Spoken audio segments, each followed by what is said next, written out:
Hello, I'm Helen Bradley. Welcome to this video tutorial. In this tutorial, I'm going to show you how you can create a sunburst vector shape in Illustrator.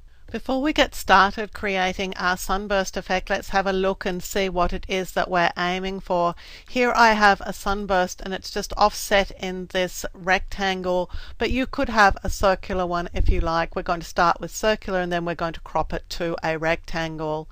So if you're ready, let's have a look and see how we create this effect in Illustrator. And we're going to start by creating a brand new document. So I'll just choose File, New. It doesn't matter too much what my document looks like.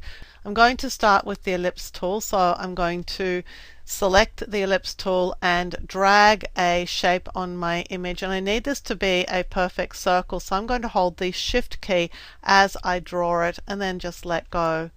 I want this to be black stroke and no fill, so I'm just going to click on the fill here and turn the fill off. Now let's go to the Appearance panel for this selected path, and I'm going to click the Stroke option, and I'm going to set the stroke to about 200 points. And when I do, you'll see that we get this sort of circle all the way around our shape, which is pretty near exactly what we want when we click the dashed line option.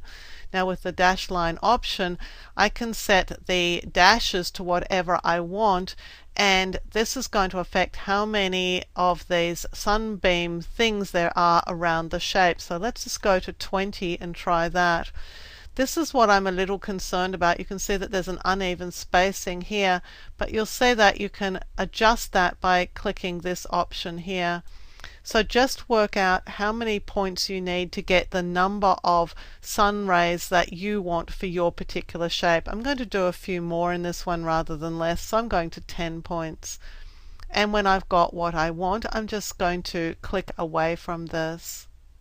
And this is the basic shape. Now before we can do anything with this shape, we're going to first have to expand its appearance. So with the shape selected, I'm going to choose Object and then Expand Appearance, and then Object, Expand, because I want this dialog here, and I'm going to expand both fill and stroke. So I'll select both of those and click OK.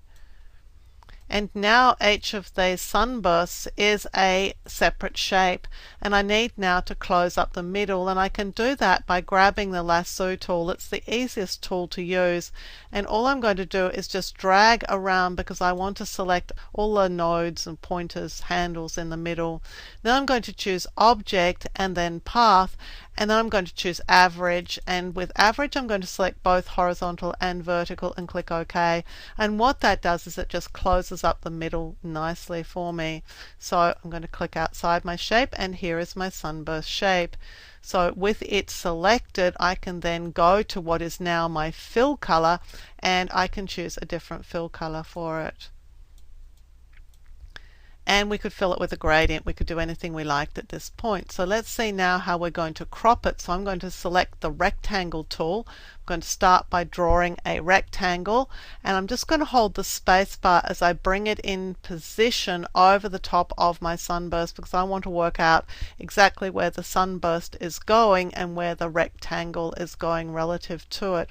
So I think that's a pretty good position for me, so I'm going to let go the space bar and let go the left mouse button, and now select all my objects. So I'm selecting over everything, and in the Pathfinder I'm going to select Crop, and that crops the shape to the size of that rectangle. And we lost our fill here, so let's just click on the fill and put the fill back on.